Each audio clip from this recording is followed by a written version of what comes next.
In the midst of your preparing for the coming move to Maryland, thank you so much for taking time to share with us some of your Woodstock Jewish experiences during your 14 years here. What was the community like when you first came here? You mean the Jewish community? Yes. It hardly existed. We didn't even know there were any Jews around. They were all in the closet somewhere, I suppose. It was amazing. The first time there was an occasion for coming together, it was amazing to discover that there were hundreds of Jews around. In fact, they were surprised to discover each other. I'm sure you remember that I think it was the first time there was a Hanukkah party here. They faced each other and said... There were about 200 of them. Yeah, and they said, "Are you Jewish? I didn't know you were Jewish." And the other one said, "I didn't know you were Jewish." And they all began to discover that there were more Jews around than they had imagined. So our first impression was that we were coming up here to what they call the colony of the arts. You know, there was music and everything else, but there was no Judaism. That's really interesting what you found, but I understand that about 12 years ago you started meeting bi-weekly with a few local Jewish residents to form a chavurah, a study group. Would you tell us a little bit about how that came into being and how it developed over the years? Well, we moved up here when ostensibly I was retiring. And I thought, well, now I'm going to devote my time to lots of other things. But there were one or two people here who knew us from the old days. And they said, aha, well, now that you're here, why don't you, teach us? We'll form a group. Being a rabbi, I guess I was... I had no resistance to that kind of suggestion. People want to study, I said, okay, not knowing exactly what I was letting myself in for. So they gathered a few of their friends and we started meeting.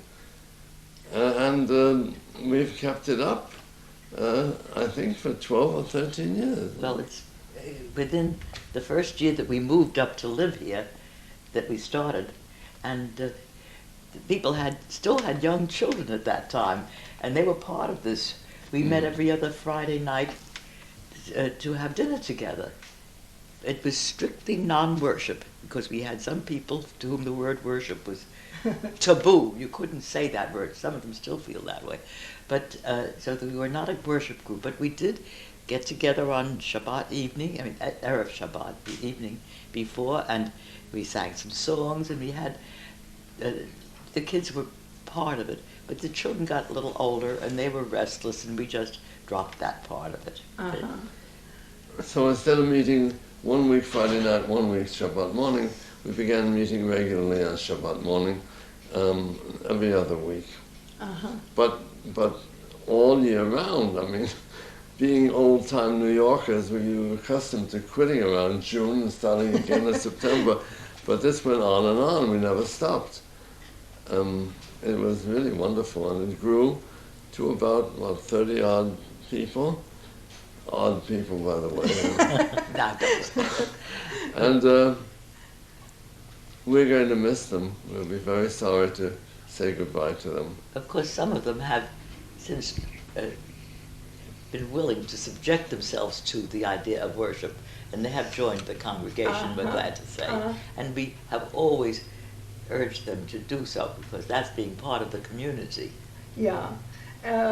But this anticipates my next question in a way a little bit, because I was wondering, when you were first starting with the Chavurah, did you really ever think in your wildest dreams that an actual congregation as such could take root here? I wonder if you could tell us a little bit about how you've been involved with the Woodstock Jewish congregation over the past 10 years. Well, I wish I could take credit for the whole enterprise, but actually it was the Brenowitzes who had the idea, as you may have read in the New York Times, and they got together with a few people who had young children whom they wanted to educate. And so it was really the establishment of a school before there was a congregation. We were very skeptical. We thought, well, it's a good try, but they'll never go because who wants to join a congregation up here?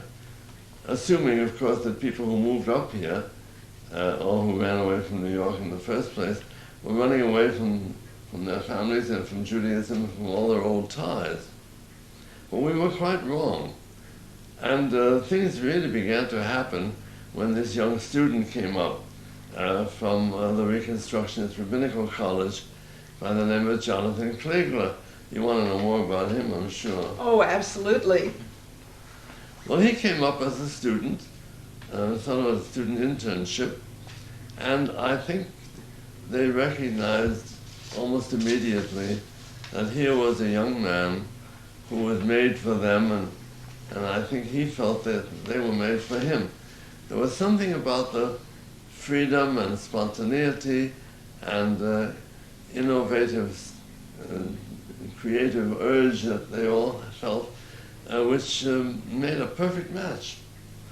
And, well, it began to take root.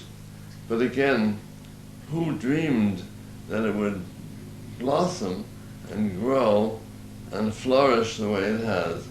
This has been a remarkable experience. I've never seen anything like that happen anywhere in my long career with congregations. This must be a source of great nachas, or satisfaction and joy for you to see this happening.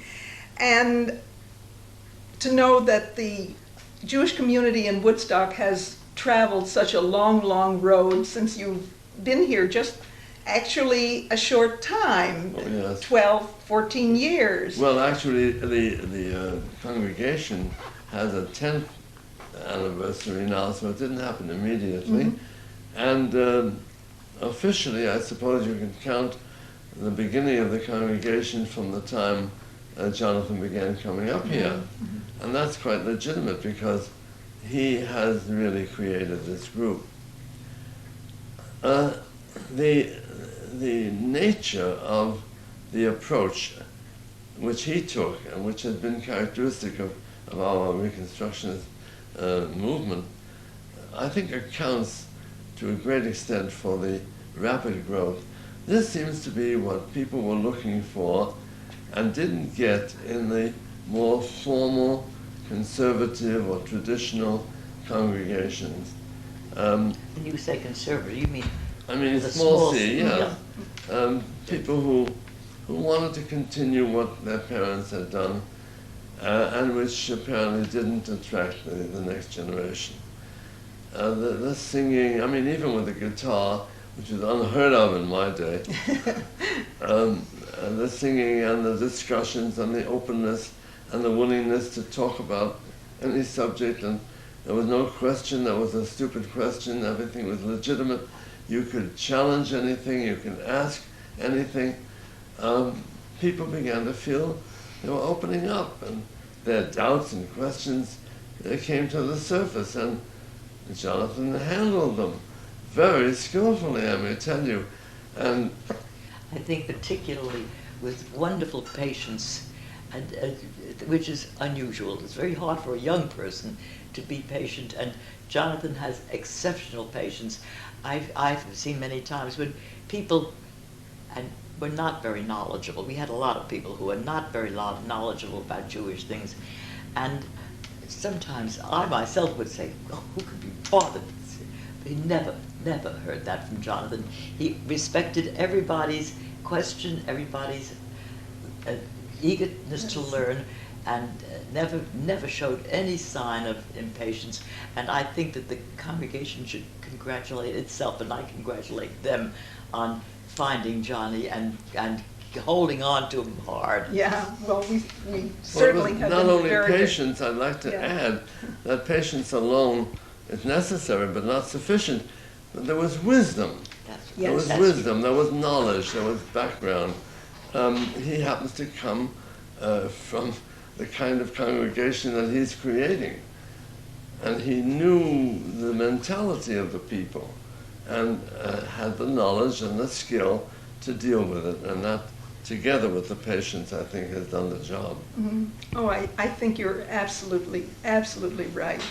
But I'm curious, do you think that the story of this congregation says anything in a wider sense about future Jewish continuity in America generally? Could this be seen as a sort of a microcosm of what could happen in the larger society? There's no doubt that it has the makings of that kind of influence. But I must add that unless new congregations are led by people like Jonathan, who know how to deal with this, it won't happen. I think the urge is there. I think people are looking. And they're going to be disappointed if they don't have the kind of rabbis that are produced by our college and whom Jonathan represents so well. It's a great opportunity. And I hope that this generation will not miss such an opportunity. You see, years ago, there was a rebellion against the tradition. Fortunately, in those years, the Zionist movement picked up the slack and reinvigorated people with a wonderful enthusiasm and hopefulness and a project of nationwide scope. And for years, it was Zionism which really gave vitality to our Judaism. Well, the state is there, and there are people now who can't even remember when it wasn't there. Mm-hmm. They take it for granted. It's getting to be almost 50 years. Something else has to come in to take the place of it, to inspire them. And I think that accounts for the fact that people who have their personal problems, spiritual problems, religious problems, ethical problems, want guidance. And the focus is now moved toward serving the individual Jew. And this is being done so well right here. Thank you so much for giving us this brief time to chat together. This has really been a great privilege and a great opportunity. Well, we'll miss you very much, believe me. And we'll miss you, and we thank you for giving us the opportunity to say this, which we would love to say to everybody. Well, you certainly have been the deans of the Jewish community here and have shown the way for so many people to find their road back to Jewish awareness and commitment. And as you're getting ready to move to your new home, we want to wish you the best of everything, and we hope that we're going to stay in touch for a long, long time to come. We hope so. Shalom uvracha.